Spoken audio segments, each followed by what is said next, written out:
আজকে কীর্তন শুনতে গিয়ে আমার মা বাড়ির দরজায় খুলে দিল না।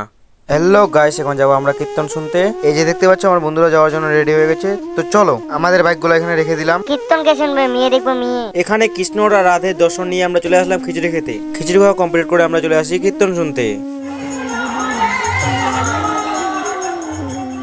এ তো মজা করে মেয়ে মানে কীর্তন শুনছে। তারপরে এখানে একটু আমরা টোটোয় বসেছিলাম। तू मेरे से प्यार करती है या नहीं करती? তারপরে এখানে আমরা তিলক বুলাচ্ছিলাম। আর এরা তো বাড়ি মেলা কিছুই বোঝে না। এই যে দেখতে পাচ্ছ কেমন গেম খেলছে, আর এ তো মেজ করতে ব্যস্ত, আর আমি কিছুই করছি না। তারপরে তো এই দাদাটাকে দেখতে পাই। দাদাটার মাথাটা খারাপ ছিল মনে হয়। দাদাটাকে এইভাবে দেখে আমার মনটা কেন জানি না খারাপ হয়ে যায়। কিন্তু মনটা খারাপ করেও কি করবো গাইস, ভগবান যেভাবে জন্ম দিয়েছে সেভাবে থাকতে হবে। তারপরে এখানে আমরা চপ খাওয়ার জন্য চলে আসি। খাওয়াবে এই ফ্রেন্ডটা। তুই শুধু আমারই খা, কোনোদিনও তো খাওয়াবি না। চপ খেয়ে আমরা চলে আসি বাড়ি। কিন্তু কে জানে বাড়ি গিয়ে আমার এভাবে অবস্থা হবে। আজকে মনে হয় না বাড়িতে ঢুকতে পারবো। আজকে রাতটা বাইরে কাটাতে হবে। বাই।